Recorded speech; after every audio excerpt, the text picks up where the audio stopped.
to the Imagine More podcast, where we believe big dreams deserve a real plan. On the first and third Monday of each month, we sit down with visionaries, creators, and change makers who are turning ideas into action. This isn't about overnight success stories. It's about real people, real businesses, and the real magic that happens when you imagine just a little bit more.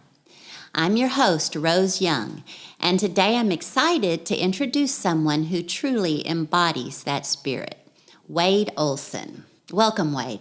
Hi, good to be here. Wade is a retired U.S. Army veteran with 24 years of active duty service.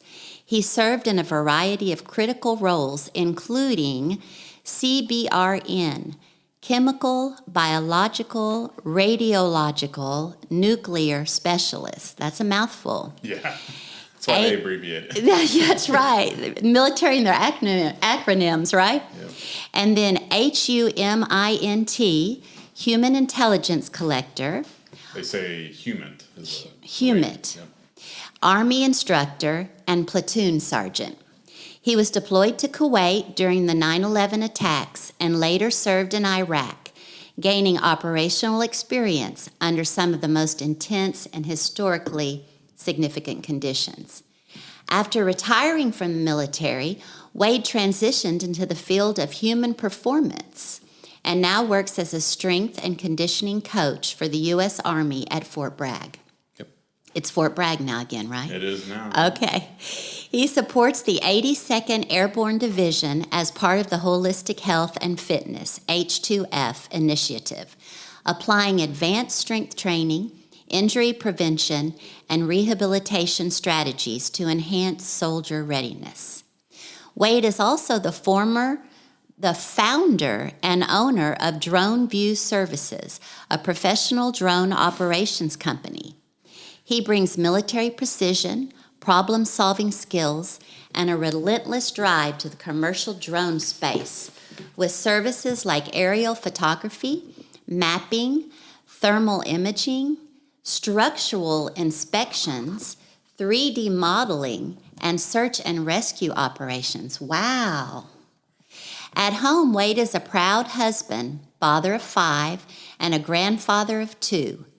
He's a lifelong learner, a hands-on leader, and someone who believes in putting in the work, whether it's training a soldier, flying a mission, or building something with his own 2 hands. Let's dive in. First, thank you very much for your service. My pleasure. Thank you for your guys' support. You know, I was a teacher for military families. That's what I'm retired. So awesome. Fort Bragg actually brought me here too. So let's start from the beginning. Tell us about your military journey and what drew you to the service. It's kind of a funny story, I guess. I don't know, maybe not, but I'd always been interested since I was a kid in playing Army and being in the Army. It was something that I had always kind of thought, you know what, I'm going to do this. I would like to do this. Never really made any initiative or steps towards it. Even into high school, like I said, it was always something, oh yeah, want to do that, but I'm not sure when. Right.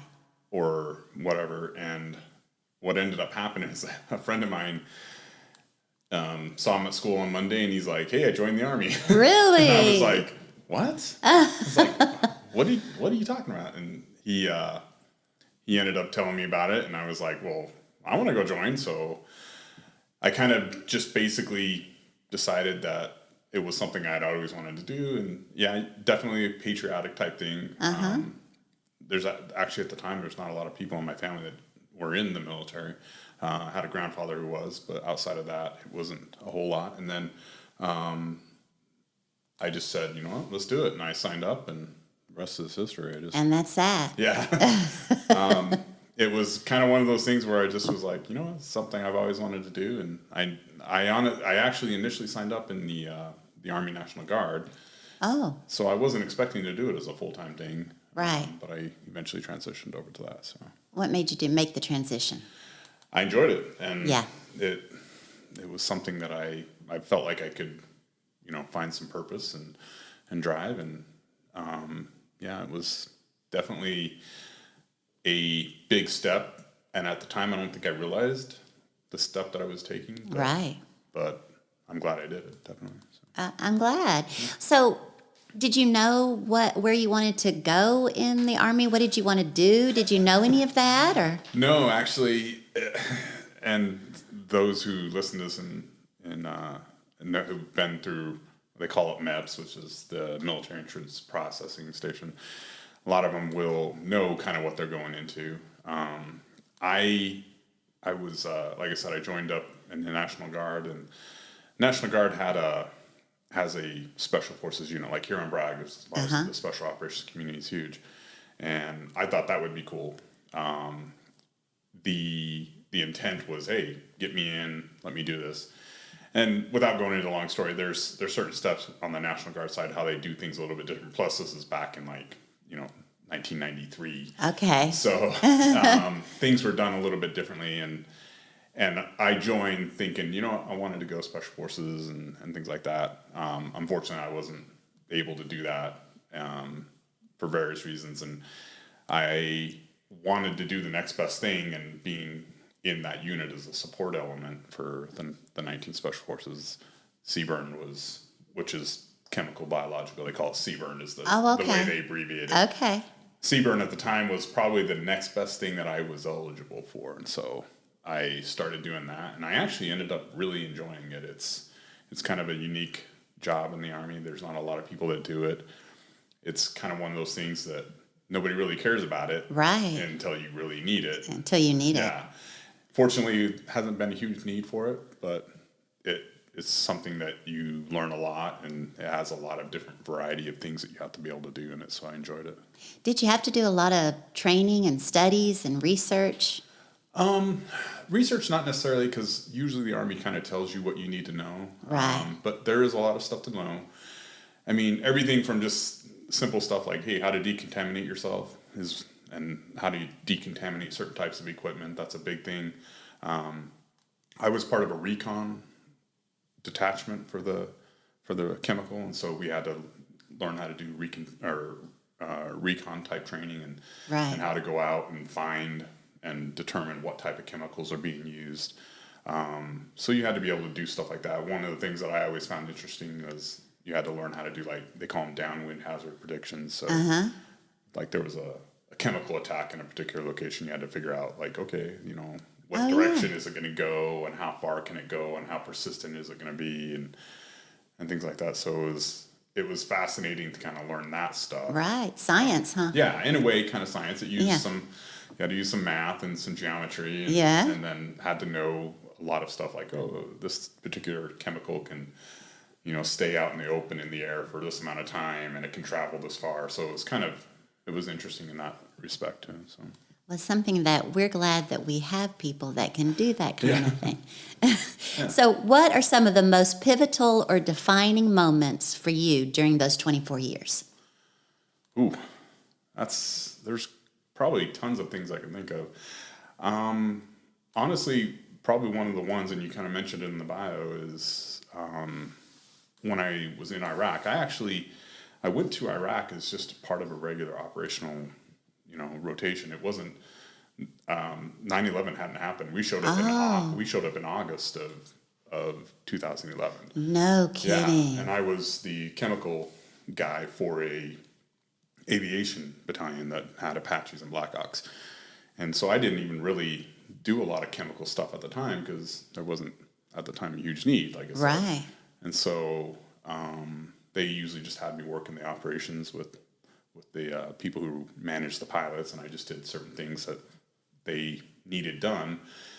And so we were got there right at the beginning of August, and we were, just doing our regular thing. They were just meant to go out and fly the border and make sure, Saddam and Iraq didn't do anything stupid again. And then 9/11 happened, and it kind of changed everything. Oh my gosh! And you were there. Yes, yeah. Oh my! It's a camp that's no longer there. It was Camp Doha was the name of the place. They replaced it with bigger and different locations in Kuwait, but yeah, it was kind of an interesting experience. We went from and I wish I could remember exactly what the numbers were, but it was somewhere around like, 5,000 or 6,000 people were on this base, active duty and such. It went from that amount to, if I remember right, they said it almost quadrupled from September to October. So we were up in the 20,000s or so. Oh, wow. Within a month or two. So you were there. Mm-hmm. So the chaos was all here, Yeah. and you were there. Yeah. What was that like? I mean, it was very interesting because a lot of stuff was similar. Like base gets locked down, right? And at the time, they didn't have as much of a threat from people who worked on base who lived in Kuwait. So right. A lot of the stuff was managed by people who were living in Kuwait, the citizens and people that lived in Kuwait. So, the mess halls, the maintenance, the cleaning and all that kind of stuff was all done by them. So we went one day having all of that to the next day, nothing. It was really nice. Kuwait. So from what I understand, Kuwait was paying for a lot of the stuff that was done on that base because we were protecting them. Yes. And so we had great food. Oh my! We didn't have to clean barracks. That would come in you and had the clean. easy life. Exactly, Almost. it was awesome. It was like wow. This is like as some people probably understand, it was like living in an Air Force base. We didn't have to do anything, and it went from that to within 1 or 2 days we were eating MREs and having to clean up our own stuff. And not that I'm not complaining, but it was a very interesting thing. And base was locked down. We used to be able to go downtown to Kuwait City all the time and see stuff and tour and all that. We couldn't do that for I think it was almost 3 months before they let us go down. And even then they were being very cautious about it. Right. So yeah, it was interesting. And then just to know that what all was going on back here was very interesting. So. And then did they let the citizens back on eventually? They did at a certain point, but it was definitely more restricted. They did allow them. I think they basically had to go through and vet them again and make sure that there wasn't anybody that was questionable. But it was a while before that happened. If I remember right, we went 2 or 3 months where we had to do all the stuff that we didn't have to do. We had to do it all. Like I said, I'm not complaining. You were back in the Army again, right? Exactly. Back in the Army again. It was a very, very unique experience, but yeah. So when I first got hired on with DODEA, the school system for the military, I knew nothing about the military. And we went to Okinawa. Oh, okay. That was our first place to go. And I had to learn 2 languages, the military language, because that's a whole new world, and then the Japanese as well. Yeah, everything has an acronym, and it's always, got an interesting way to say it. So. That's right. One of the most defining moments for me when I first got there and we were living on base and I was coming out of the BX and the national anthem started playing. Yep. I didn't know you were supposed to stand still. I had just gotten there and I look around and everybody's standing still and everybody has their hand on their heart. Cars usually stopping if that's something, depending on the base, but sometimes the cars will have to stop when you get out. Yeah. Exactly. And thank goodness someone said, stand still. Yeah. Yeah. And then in the movie theaters, I missed that. I missed the Star Spangled Banner being played right before the movie. Yeah. Yep. That's something I loved. Mm-hmm. So you've worked in a lot of intense and specialized roles. Mm-hmm. I'm going to say your say it for me. Acronyms. CBRN. CBRN. Yeah. CBRN and HUMINT. Human. Yes. Human. Yep. Instructing. Which one surprised you the most? Honestly, the most, I'd probably have to say being an Army instructor. So, okay. So the human, what that stands for is human intelligence. So there's different ways you can get intelligence in the military. Signal intelligence means you listen to radio communications or stuff like human intelligence is, you talk to people and get the information. there's the human intelligence factor comes into, there's two parts to it. There's what they call going out and chatting with people. You go into a town of a country that you're in, and you speak to the people who are there, just to learn about them, and then also see if there's things that they can tell you about what the enemy's doing. The other part of it is interrogation. So you do either one or other primarily. You get trained on both. So when I was there, my primary responsibility was interrogations. So I did interrogations in Iraq. When I was getting close to the end of my career, getting ready to retire, they sent me over to be an instructor, and so that's what I was doing. I was teaching soldiers how to be a human intelligence collector or interrogator or source op. So, and it was definitely very interesting because you're taking somebody who, and some people had experience in intelligence and things like that, but a lot of the people were reclassifying. You know, they had a previous job. So they knew nothing. Yeah, because I wasn't doing entry level where they were coming in from basic and going through. It was people who were already in. And so you're trying to get them to understand a whole different way of how you do things and a different job. And so it had its challenges, but it was also very rewarding, especially when you see them successful and they're learning. And interrogation, learning how to be an interrogator is a very challenging thing because there's a lot of detail to it. It's one of those things where in the process, making one simple mistake, you don't understand the ripple effect that it has because you might miss a whole, faucet of information or intelligence that you, by just not asking one simple question. And so we're very particular about, hey, you got to do these things in a certain way. And so when you get people who struggle with that, it's a challenge. But when you see it click and they start understanding, it's very rewarding to see, wow, that's cool that they finally understand and they get the process, and it becomes, they actually start to enjoy it, because for a while it's very stressful and they don't like it. So Did you like it? I did, yeah. It was, like I said, it was very challenging. The position I was in when I was in Iraq as an interrogator was I was the lead for the night shift. So we had a bunch of interrogators and analysts and interpreters that worked the night shift, and so we were responsible for making sure they got the information, but they also did it the way you're supposed to, in a correct and moral and and not like we see on the movies, right? Exactly. So it was one of those things where there was a lot to it. So it was a good experience to have all of that when I transitioned into being an instructor, because I was able to. I'm not saying this people can't teach how to do it when they haven't done it real life, but it helps.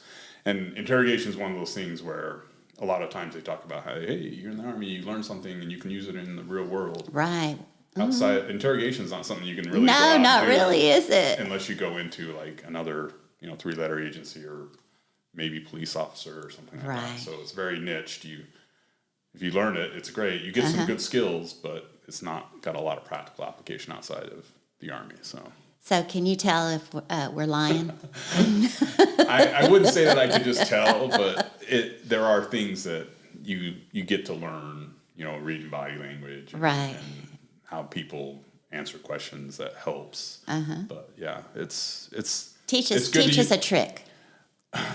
I think one of the biggest things is just learning body language. How people, and I will say there's so many things you could go over, but one of the things that I will say about interrogation, and yes, I didn't do like the Jason Bourne stuff where you're electrocuting them, that stuff, none of that. But one of the things that I did learn while we were in there actually interrogating people, detainees and stuff like that, was the best way to get somebody to give you information is to actually make them seem like they're the most important person in the world. Oh. All you have to do is just make them feed their ego. Yeah, just make them think that they are the coolest person in the entire world. And sometimes that requires you to make them think that you agree with whatever it is that they did or they're doing, or their political ideology or something like that. But if you can get them to think that you believe, and and you think that they think that they're super important, then yeah, it is a little bit of a feed the ego. There's actually a term we call it pride and ego up is the term we Oh, use. really? Yeah. No kidding. And you just get them, and it relaxes their guard, and they start talking, and you don't even have to talk about what you want. You just get talking, and then every once in a while you just throw a little thing in there, here and there, and eventually you get them talking about something, and they may do it willingly, or they may not even realize that they're doing it. And that's how the detail part of it comes in. You start asking questions that are a little more specific. And right. yeah, it's kind of the process that I would say if you want to get information from somebody, just build them up, make them think that they're really important, and start asking them questions. So. Well, you've heard it here, guys. You've heard it here. Your Yeah, poor wife, right, and your kids. We got more people to tell us stuff that way than going in and yelling and screaming. Because we could do that. You can go in and yell and scream at them and make them not threaten them in a bad way, but threaten them, hey, you're never going to see your kids. You're going to be in prison forever. They clam up. They not necessarily clam up. They're like, they've seen worse. Right. A lot of times. Okay. It's not something that and a lot of times that's what they're expecting you to do. So they get trained up on counter resistance techniques. And so if you're going in doing what they're expecting, it's a little harder to scare them. Right. So.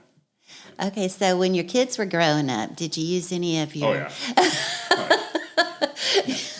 And those are the times that you can maybe throw in a little bit of the stern look. Like there's actually one of them where the silent treatment type thing that you use, and you just go in and you just stare at them, stare at the detainee, and maybe you have a folder that's got a bunch of stuff in it that may or may not even be relevant to them.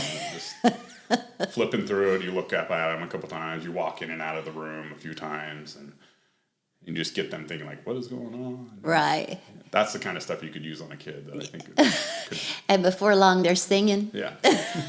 Well, they just start getting nervous, and they're like, well, what are you doing? Right. And you can get them to think that, maybe something, something or. Uh-huh. Oh, you must be a tough dad. I don't know. My kids probably think I'm a pushover. Yeah. So. They had your number. Yeah. So after retiring, and you look really young to me to be a retiree. Almost 50. Really? Yes. I love it how you can retire early like that, and you have a whole nother life that you can start leading. But you took your leadership and performance skills and brought them into the strength and conditioning world. Yeah. What was that transition like? It was very interesting. Don't get me wrong, I love the Army. I wouldn't be doing what I'm doing now working with soldiers if I didn't, and wouldn't have stayed in for 24 years. But I did want to do something that wasn't Army. Uh-huh. A lot of people, they love it, and that's what they want to do when they get out, do something that's similar in nature. And I don't blame them. Some people, that's what they like.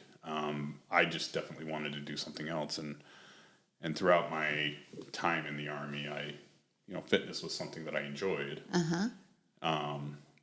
And I was talking with some people, and I found out that, hey, you can actually get a degree in exercise science, and you can actually use that to coach people. And what I do is a little different than like what you would see with like a personal trainer in the gym. And personal trainers, some of them do have degrees and things like that, and they're excellent. This is just a little bit, probably like a little bit a farther step. Right. So what I do with soldiers is it does require a college degree in exercise science, and you do have to have a specific certification because we work more on the performance side. So not just getting somebody in shape, be it stay-at-home mom or somebody who sits at a desk all day, right, or an athlete. But our goal primarily focus on people who are in one way or another athletic. So we call them tactical athletes for the military. You'll hear a lot of people refer to soldiers as tactical athletes. Okay. And it's because they need to be able to perform. It's just as doing something in sports for college or professional football or professional sports. They have to be able to perform on a high level. So do soldiers. It's the same. And so the training principles are the same. And I was like, wow, I didn't know you could do that. So I didn't know there was a need for that kind of stuff. No. So as I got further on in my career, I realized that's something I wanted to do. And so I actually got my degree the same month that I retired from the Army. Did you really? Yeah. That's great. Congratulations on that. That's tough when you have a full-time job and you're trying to do college too. Yeah, it was one semester or one class a semester type thing for a long time. When I was in my transitional leave, it fortunately coincided with my last semester, so I was able to knock out the remaining of my classes. And I retired the same month I got my degree the same month I retired, so it was kind of cool. That is cool. Yeah. Do you work mental too? Is it not just physical, it's mental as well? Or So we do get the training on that, but that's part of what the H2F program that I work for in the Army kind of does. What they've done is the Army, the military in general, has looked at ways to make it better for soldiers, make them more physically fit, make them more mentally sound, make them just better off, well, and I'm glad to hear that. Yeah, and they decided, you know what, we need to figure out how to do this, and so they went out and they researched it, and it actually started with the special operations community first. They kind of led the way with the military, and they went out and they realized, hey, the colleges and the universities and the professional sport teams, the Olympic teams, they have a team of people that work with their athletes, and these teams are strength coaches. They call them cognitive performance specialists. So they're mental performance specialists. So not on the same side as like a psychiatrist or psychologist, and some of them do have degrees in that, but instead of working with the behavioral health, they work more on the performance side. So working through, mental blocks like, hey, I struggle when I'm trying to shoot a free throw or something like that. How can we get you to mentally work through that? Work with physical. They have physical therapists on the team to work with rehab and injuries. Okay. Dietitians for the nutrition side. And so the special operations community took that and they said, hey, that's a great program. Yeah. Let's adopt it. So they did, and they've been doing it, I want to say it's at least 12 years. Oh, really? Yeah. And the Army kind of realized, hey, that's working for college professional sports and Olympics. It's working for the special operations community. We should do it for the regular soldiers too. And so that's where the H2F, the holistic part of the H2F program developed, is they decided, hey, we need to do that for everybody. So I work with a team, and there's strength coaches, there's cognitive performance specialists, there's occupational therapists to help with sleep and things like that. There's physical therapists and athletic trainers that work with the rehab and injuries, dietitians, and we even incorporate the chaplains into the H2F program because that is, in their mind, a component to. Right. Absolutely. So, yeah, we work as a team. It's all of us in the same building. Chaplains have their own stuff still because they have other responsibilities too, but we do work with them. But we're all in one building. We all work together.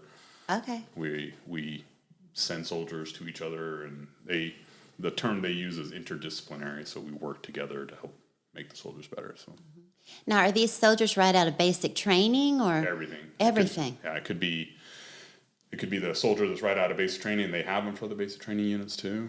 But it could be the 24-year-old veteran that's just about to get out, that just wants to make sure he gets out and he's still healthy. Yeah. I mean, one of the things that we tell people is the Army, or the military in general, spends about $500 million a year in lost hours and healthcare for active duty military only. And that's just active duty military. Yeah.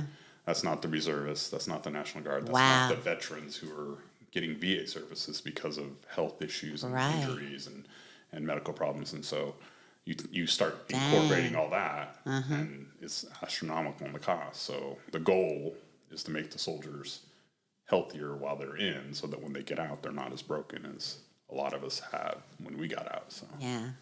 Have you been learning and healing yourself while? Oh, absolutely. Yeah. It's stuff that I can still use. The good thing is I don't have to do the same things. Like I don't have to run 2 miles 2 times a year and get a good score. Oh, yeah. So I get to be a little bit more flexible on what I do, and I Yeah. have different goals. But yeah, I still apply those same principles and trying to make sure that I'm staying healthy. It's not always works, and it's hard when you got your own business and Yeah. Oh, a yeah. full-time job and a family. But Oh, yeah. it works. So let's talk about that. Okay. Let's talk drones. Okay. How did Drone View Services come about?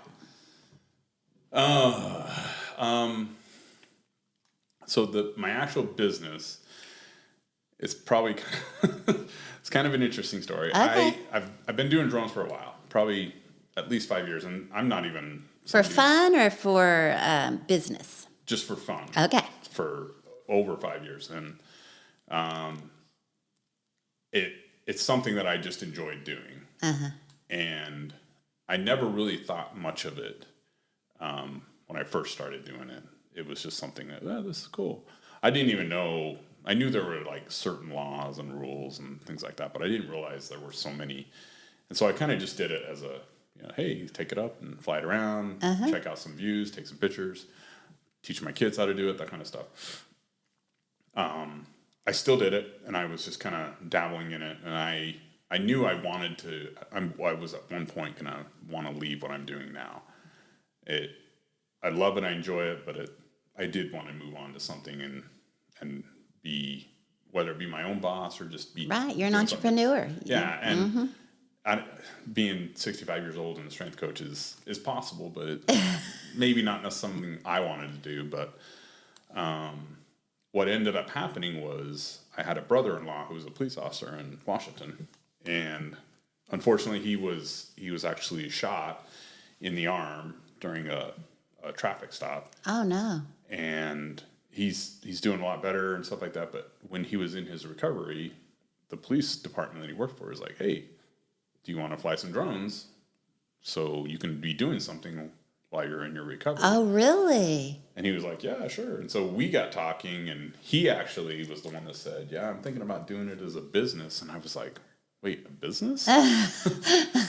And he's like, yeah, there's tons of people who do this. And I was like, I mean, I knew that people had done it, but I didn't realize. Because what? What are they doing? Yeah, exactly. And so I started just doing a lot of research. This is maybe just under 2 years ago, started doing a lot of research on what the things are that you can do with drones. And it was mind-blowing what drones are used for these days. I mean, Really? Tell us some things.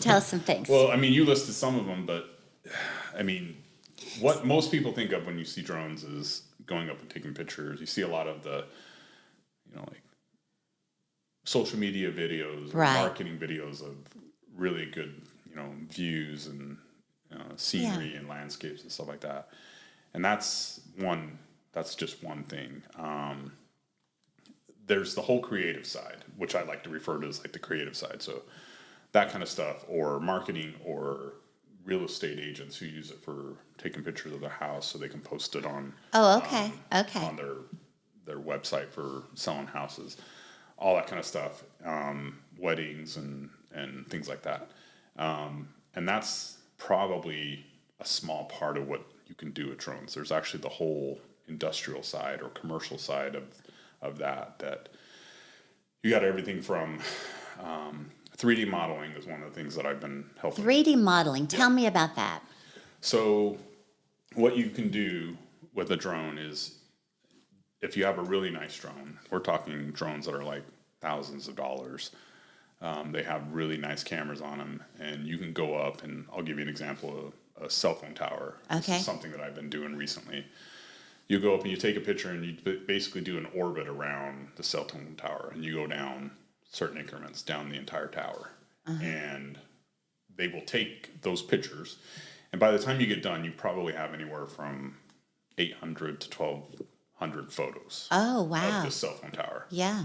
And they will go in and they will take those pictures and they will put them into a program, and that program will stitch them together.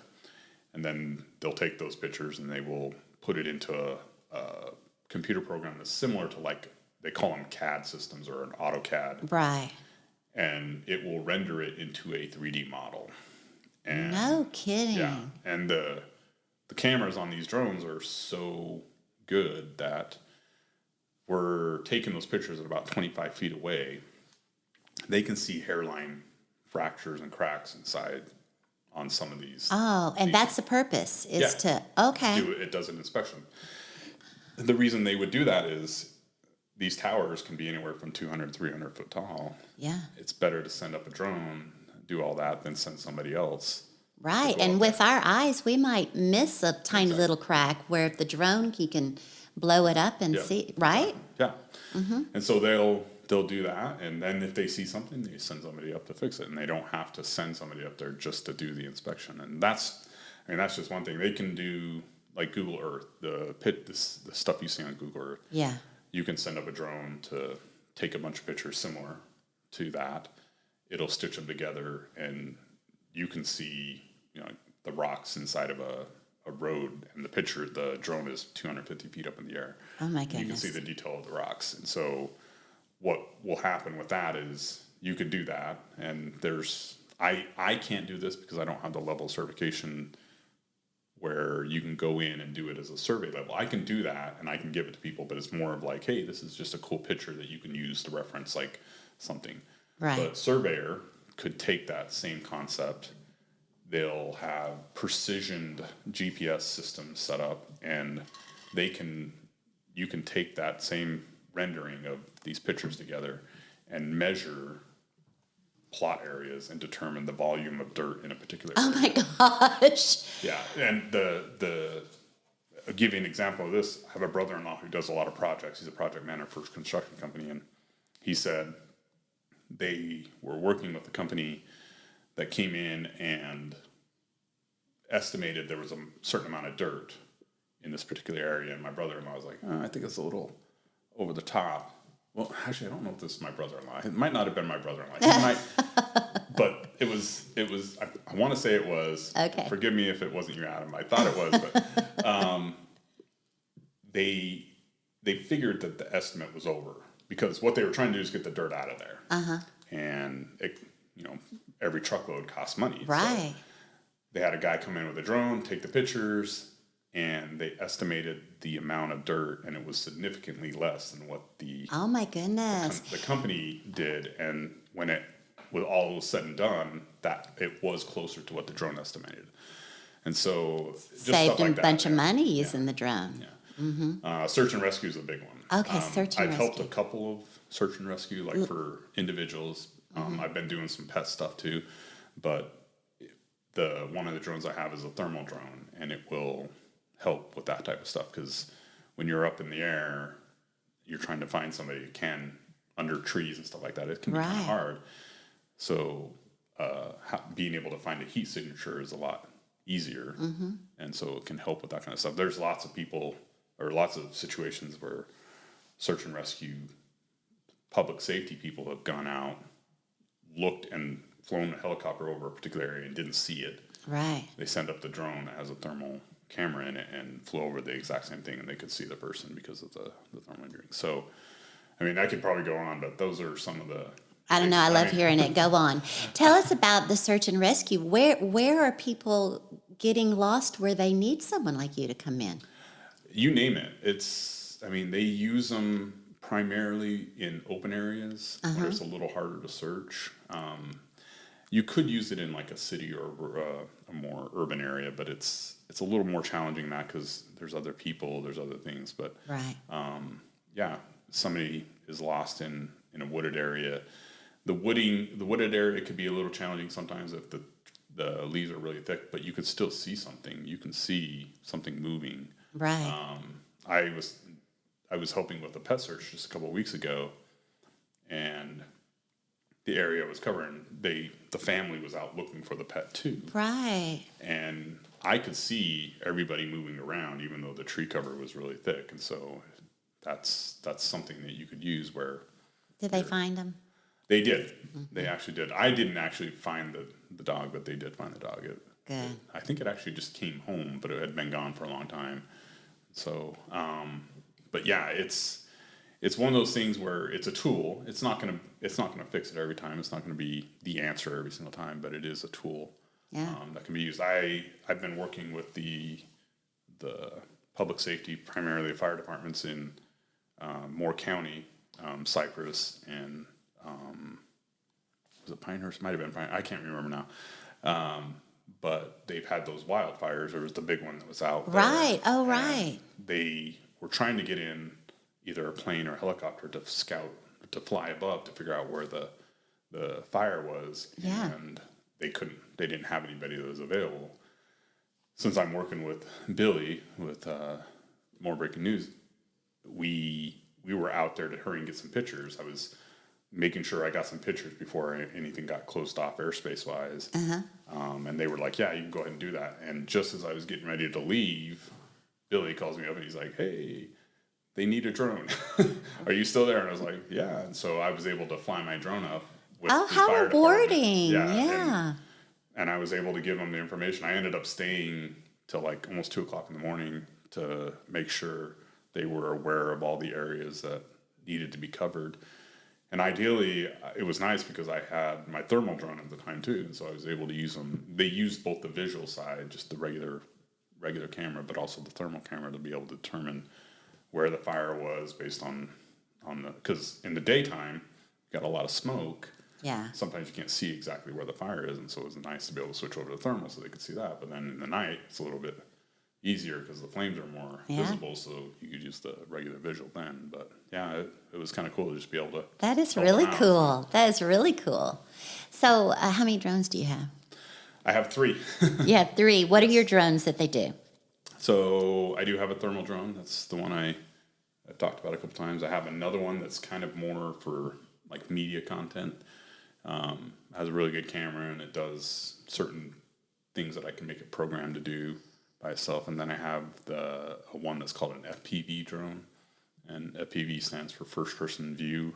So it's the one where you put on the goggles. Oh, really? And you see through the goggles. It's like you're right there. Yeah. Oh. So that one is meant to be more of like, hey, this is kind of fun to do, but I've also used it a couple times for just doing some commercial stuff. I used it when the skate park opened up. I was able to use it there because I was able to get it around trees and all that a little bit better. So My grandson is a skater. He's all excited. So, what is the part of the drone? What do you like? Do you like the search and rescue? Do you like the creative? Do you like working with the weddings? Or what do you like? honestly, right now, I couldn't tell you one specific thing. If I had to give you, I would say I like more of the industrial side. Okay. Like doing the inspections and the 3D modeling and things like that. It just, there's a lot of times there's problem solving. There's trying to figure out how to make it work. There's, It's that challenge you like. And so it makes it a little interesting to figure out what to do, like working with the fire departments and all that. Hey, how do I, like, one of the things that I was trying to help them figure out was like how far the fire line was away from something else. And so I was able to fly my drone up and there's a way to, on my drone controller, that I can measure a distance based on where something is and all that. Oh, yeah. So what's in danger? Exactly. Yeah. And so I was able to, doing that kind of stuff where, I mean, they didn't even ask me to do that. They just said, wow, I wonder how far that is away. And I was like, I think I can actually do that. I've never tried it. So I was like, I think this is it. I've done this on a couple other things, but not in this same situation. So I was able to take about 2 or 3 minutes and troubleshoot it. And I was able to figure out a way to do it. And I told him, I was like, I'm sure this isn't like, to the inch accurate, but it's close. fairly accurate. Yeah. And it was something that they needed. It was like, okay, we're far enough away from that. We don't need to worry about that right now. And they were able to focus on other areas. So it was kind of cool. So I like that kind of aspect of it. The creative side is cool too. I think I just probably am not as experienced in that kind of stuff. Okay. That's true, because your military service kind of goes with the working with the firemen and the policemen. The industrial, that kind of stuff. So I think I got a little bit of the skill because I forced myself to learn it. Yeah. But people who are photographers, who do that kind of stuff, it just blows my mind because I've taken a couple courses and I'm just like, wow, this is not something that you can just, I mean, you can teach yourself, but I think those people have, it's an art, it's a I skill. It's totally something that agree. It's a they skill. just they just have a knack for that. And I think I it's don't a think, talent, yeah. you know. And so I'm always fascinated with that. I think I could do a good job, and I usually tell people, hey, I can get all the footage you want, but if you want me to put this together in a video, you're talking to the wrong guy. Hey, I will get all that footage. I give it to you. You know, you can do that. But if you want to make it look good, Yeah. to show to your customers and all that, you need to bring somebody else who can take this raw footage and make it into something better. So Well, that makes sense. Yeah. Yeah. So, what do you see as the biggest opportunity in the drone services industry right now? honestly, and this is going to kind of maybe sound a little, I don't know, cliche. I think the opportunity is really comes down to what people can think for themselves a drone could do. And I mean, and I knew this was it, but just another example of just like, oh, this is insane. I'd seen this before, but my brother has been kind of asking me some questions. He's been thinking, oh, that might be kind of something that would be fun to do. And he sent me a video of a drone that actually power washes the side of buildings and windows. Oh, really? Yeah. So Oh, gosh. Instead of somebody going up on scaffolding and all that and having to do it, you send a drone up and it does it. And so I think when it comes down to what's the biggest opportunity of drones, I think it's whatever you can think of and make it work is there. I mean, Wow. some of the stuff that I've seen, I was just like, wow, I never would have imagined that you Yeah. could do something like that with a drone. I mean, military application to the commercial side, Right. marketing and industrial. I mean, it's just amazing. I think the issue is going to be how to make whatever it is you want to work, because Right. I don't think there's really a limit. You could probably do anything. No you want. limit. So there's tons of opportunity. I mean, Wow. one of the things that I've seen a lot in the people who are in the drone world is I'm going about it in a little different way than I think some people do, where I have the drone and I'm learning the skill to use with the drone. I think Right. what a lot of times happens is somebody has the skill, like a surveyor or a marketing Oh, I person see what you're saying. or something like that, and they learn how to make the drone work for that industry. Okay. So if you're in an industry and you've never seen a drone used, that's probably the opportunity that you could grasp onto is That's good advice. learning how a drone could help you. And I'm not saying it's going to work in every situation, but there's a lot of stuff that anything that you would think that you have to go up in the air, Yeah. or anything you have to get detailed pictures, or anything that you would do in that aspect, you could probably, that you're doing in a commercial industrial setting, Right. or some type of creative situation, you could probably use the drone to do. So we are unlimited. You could probably Limited say by that. our minds. Yeah, you could probably say that, and that might be a slight exaggeration verbally, but Do you think it's just going to explode? yes and no. Yes. Okay. Unfortunately, and you've probably seen stuff, there's a lot of stuff in the news, especially recently, where drones have gotten a bad rap. There are people who, they don't care what the laws are or the rules are or what issues There can are be people developed. like that. And unfortunately, I think those are the things that are going to kind of ruin it for us. And there's two aspects to that. Unfortunately, one of the best drone companies in the world is Chinese.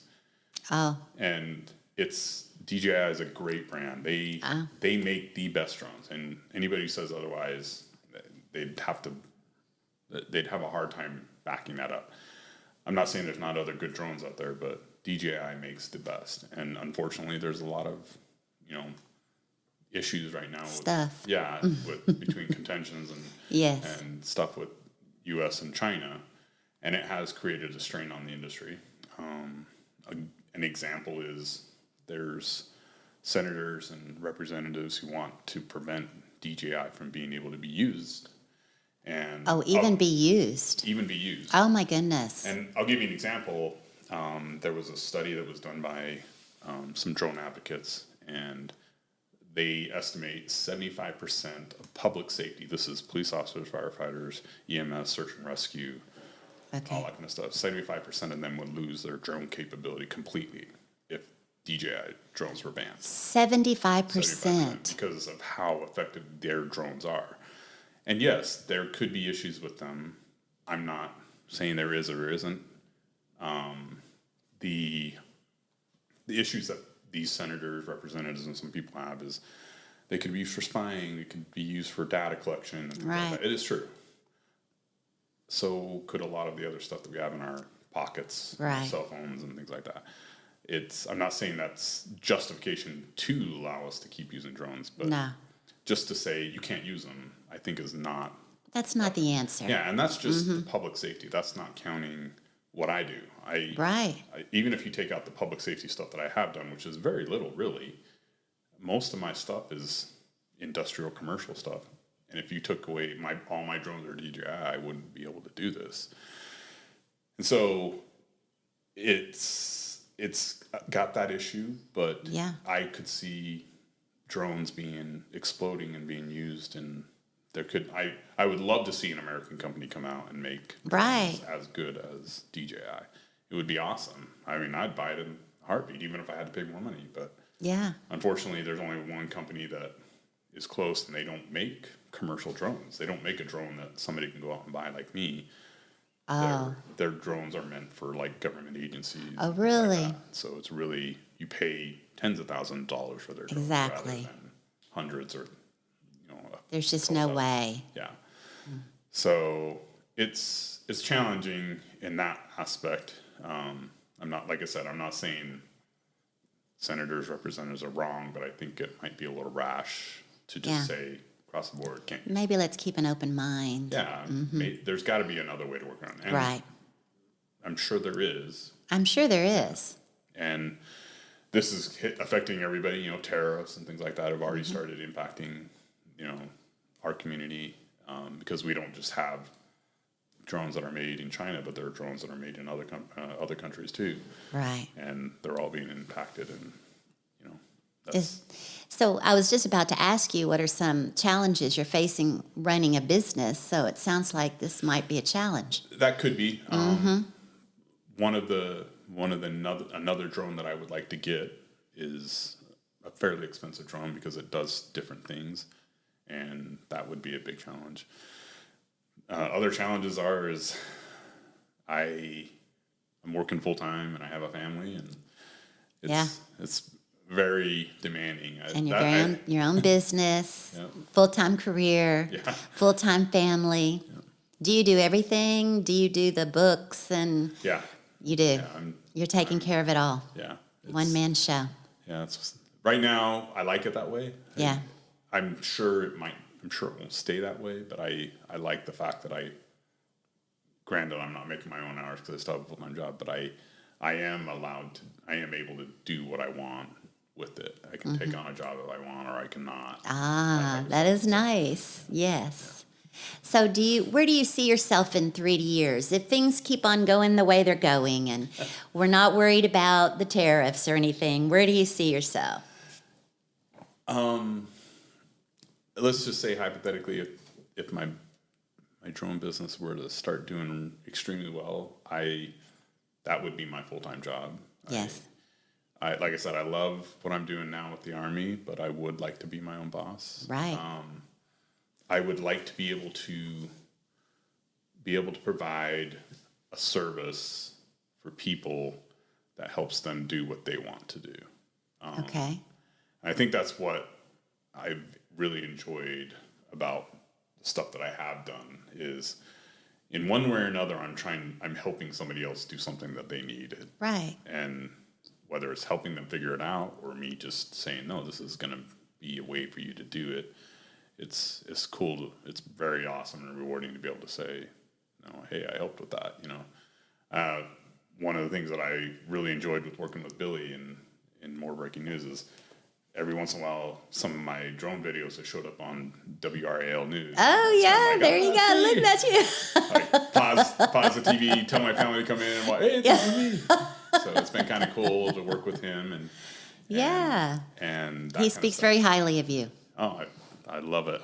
I have enjoyed thoroughly working with him.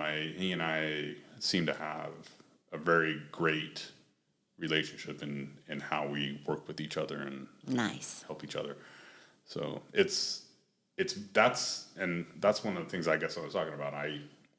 There's lots of times you get people who comment, "Oh, this is great. It's a great way to see the news from a drone view or something Right. like that." And it's kind of like, "Oh yeah, cool." I mean, That's what you're doing. And not to downplay what I do, but sometimes I'm only there for like 5 minutes. You know, I get there, I throw my drone up, I take a couple pictures, I bring it back down, and that's it. That's it. But it helps so many other people see something in a way that Yeah.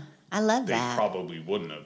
And one of the most interesting experiences, I don't know if you remember the fire that happened in that apartment complex. Yes. I live streamed it Oh, on gosh. More Breaking News. That's right. And that was awesome because there were a lot of people that were able to see it, and it was very unfortunate what happened. And I'm not trying to say, "Oh, this is great that I get it," No. but it was. You were there to help, and you did help. And it was, It was great to be able to help people see what was going on and be aware of Exactly. the situation. So. Which we would not have at all. Yeah. Most people would have only saw the No. aftermath. Right. What Exactly. happened after? So. So why Drone View Services? Where'd you get that name? I'll tell you if you promise not to laugh. Okay, I can't promise. Yeah. So I was trying to figure out a name. Yeah. And I couldn't figure out anything that sounded good. So I opened up ChatGPT. Oh, ChatGPT, no. And I said, "Hey, what are some names for a business that involves drones?" And that name wasn't something that ChatGPT gave me, Okay. but it gave me like 20 different ideas. And Heck so I yeah. just started plugging and playing. And if I remember correctly, one of the things that was recommended from ChatGPT was it was like bird's eye drone services or something like that. And I was like, I don't like that, but I kind of like where that's going. And so I almost was gonna go drone's eye view, and I just thought that was too many words. Right. So I was like, well, what can I get rid of? And drone eye services doesn't work, and so I was like, drone view services. I like that, and so I sat on it for a while, and I asked the wife and a couple other people what they thought, and everybody seemed to like it. And I wanted something that was.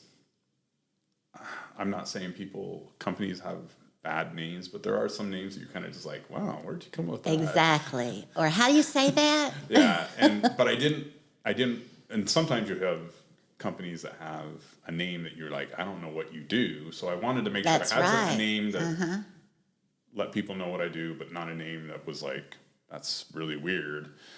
And once again, this is not knocking anybody in this area, but it is a very common theme to have some type of tactical or army related name in your, so I wanted to steer clear of that. Not that that's bad, just wasn't what I wanted. And so I figured that was a good, happy middle ground between all of that. And Yeah. So, yeah. Well, it definitely describes what you do. All right, so what advice would you give to other veterans or really anyone thinking about starting a business later in life? I will say for the veterans, and this is something that I'm seeing even now, is if you are a veteran, honorably discharged, you have a DD-214, make sure you're looking into whatever services that can be provided to you as a veteran. I just recently found out that there's a program, VE&E, Vocational Education Program. Okay. And I actually looked into it a while ago when I was getting my master's degree, and they're like, it doesn't really apply to this. It's not the same thing, which is fine. But now what I'm doing is more vocational type of service. I actually can use it, and it can pay for schooling. It can pay for training. Like one of the trainings that I want to get is an advanced level thermal analysis type training that you can get. And from what I understand, and I'm getting we're still working through the verification and application process on this, but I can get this paid through Clemson University as an online course, and it's Clemson. yeah, it's a couple. It's a good one. Yeah, it's a few $1,000s for this course, but it'll be paid for by the VA if everything works out. And so I just say, just don't forget about that kind of stuff, right? Because there's things that I probably could have used that for that I didn't. Yes. Like my license to fly drones, that can be paid for through this program. Really? Yeah, and that's if you pay for a course to teach you the information and the course, it can be about $500-$600, and yeah, and that's had just that. one course. Yeah, and I could have had that paid for if I had exactly thought about that and used that. And better to say, you know what, let me see if this is possible then, and find out not, than to find out like I did after the fact that I could have. Yeah. Oh. Yeah. So I will say that for the veterans. Just definitely make sure you're taking advantage of the stuff that you earned. Right. From being in Absolutely the military. earned. And and most people who have a small business will probably say the same thing for anybody who's looking to start a small business. I'd say the one thing that I realized is they always say that you're going to have to work hard and work a lot. Yeah. And there's no way that you can fully express or explain to somebody or get somebody to understand how much it really does require you to work. Right. The extra hours, the times that I've stayed up till, 12 or 1 o'clock in the morning to get something done or learn something or be able to understand something that I needed to be able to do. Yeah. So make sure you're aware of that, but don't let that be a discouragement or let that stop deterrent to do it, because it's still rewarding. You just have to make sure you know what you're getting yourself into and understand that it is a lot of work. There's a lot that goes into it. So. Oh yeah, especially if you're a one-man show like yourself. Yeah, definitely. So why should we call you? What would be a good thing for us to call you for? We're not industrial, so how can I use your services? For you, it'd be probably more on the creative side. If you ever one of the things that I would love to be able to do is the people who want to show off their properties and their houses. Go up, take some video or some pictures, and that's something that you can do. It's very simple. It's doesn't require a lot of effort. And it can be used for a variety of different things. One of the things that I'm looking to start working on, and this is another thing Billy and I are looking into, is live streaming events. So you have an event that you think would have a high view of it would be, but you want to stream it. That's something that might be possible. Video record it and play it after the fact too, but live streaming events. How do we get in touch with you? So I have a website, droneviewservices.com. You can email me also, wade@droneviewservices.com. But those are probably the two easiest ways to get a hold of me. I'm on Facebook too, and a lot of people who need help with finding pets, that's how they reach out to me. But yeah. That's a great service, though. Yeah. I mean, there are babies. Yeah, they are. Yeah, it's fun. I wish I had more time. It's something that I do when I have time and when I can put it into my schedule. That's kind. I think it's a kind service.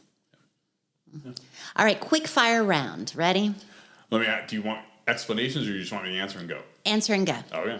Early bird or night owl? Early bird. Favorite piece of military gear you've ever used? Woolby. A what? A woolby. I need an explanation for that. It's so you have your ponchos, like a big square poncho that you wear when it's raining and all that. A woolby is the poncho liner. It's a insulation layer between that, and it can keep you extremely warm. It is very versatile. You can use it as a sleeping bag. You can just wear it as a blanket. You can wear it under your poncho liner. Do you still use yours? I actually don't have one. Okay. I actually was going to buy one, and I found out how much they Oh, cost. No. Holy crap. They're like, I think they're like $100 or something. Yeah. So I was like, I don't need it that bad. But I wish I would still had mine from the Army, but unfortunately they like that stuff back when you're done. Oh, I guess when so. you get out. So. Okay. So go-to snack when you're out flying drones. Pistachios. Pistachios. Yeah. Mm-hmm. I knew you'd say something healthy. Yeah, it's healthy, and it depends on how many you eat, I guess. Yeah, I guess. It keeps me occupied. Just something to keep me, instead of. Yeah. It's busy. Yeah, it's busy. It's easy to do. You just open up one. Yeah. So I noticed that you said you got your master's degree then. Yes. So you just recently did that? It's been about 3 years. About 3 years. Yeah. Okay. Well, so is there a book or a podcast that's changed your thinking lately? I actually just listened to the audiobook. What is it? It's going to sound demented, but it's called Nuclear War by Annie Jacobson. Okay. It's a very interesting book if you read it, or audiobook. So it changed your way of thinking?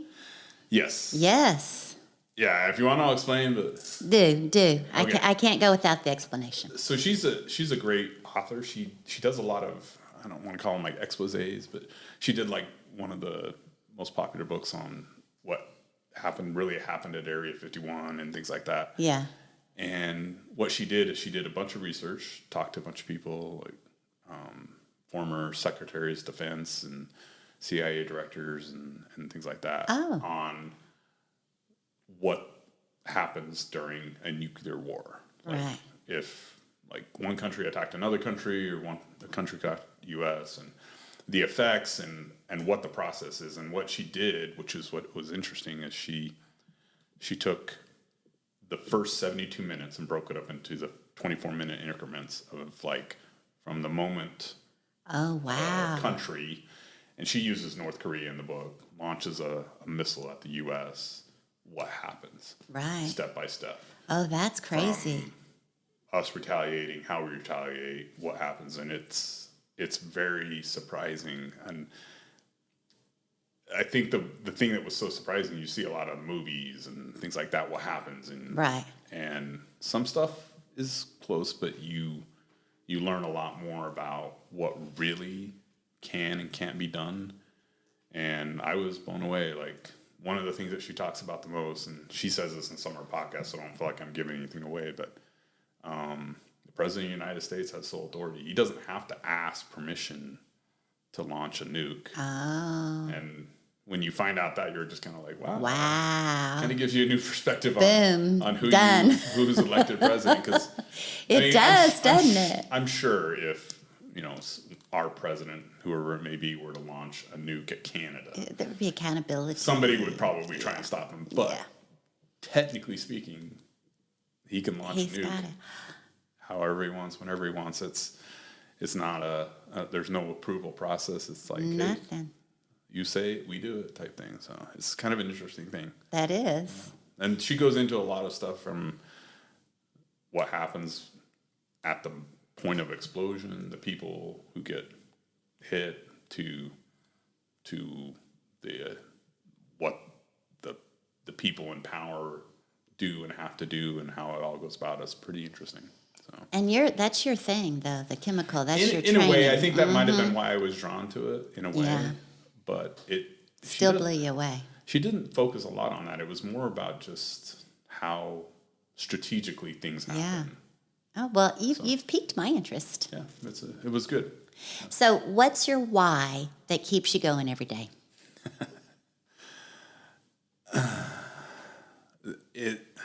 Honestly, I really just don't want to just be doing nothing. That's me. Yeah, and I'm not saying I have to constantly be doing something. I do like to just chill and relax, but if I don't feel like I'm working towards something, then I kind of feel like I'm just floundering. I like to have a why when you say why for that, I mean, I like to have a reason for what I'm doing. Yeah. Like, hey, I'm learning this for a reason. Right. Whether it be pure entertainment or educational, that's a why, Right. So as long as I feel like I'm doing something, I don't feel like I feel like I'm doing something I have a purpose, and that's my why. It's kind of weird to say it that way, but No, I totally understand. Yeah, I just don't. I see people who just don't do anything, and like I said, I'm not saying I'm like fanatic and have to be constantly engaged and have 4,000 things. In fact, I don't like to do that. But if I don't feel like I'm moving towards something, then I feel like lazy, and I don't like that. So. No. So for coming in and doing the interview, I write you a jingle. Oh, So you're about okay. to hear your jingle. I recorded it earlier, so here we go. Awesome.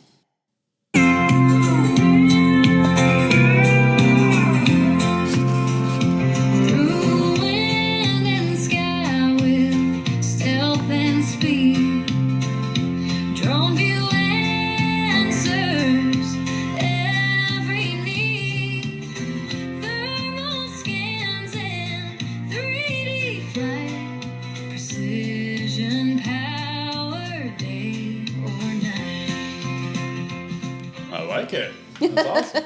Thank you. Wade, thank you for sharing your incredible journey and insight with us today. Your story is such a powerful blend of service, purpose, and entrepreneurship. Just the kind of inspiration we love on the Imagine More podcast. To our listeners, if you've been sitting on an idea, wondering if it's too late or too early, I hope this episode gave you that little spark to just get started.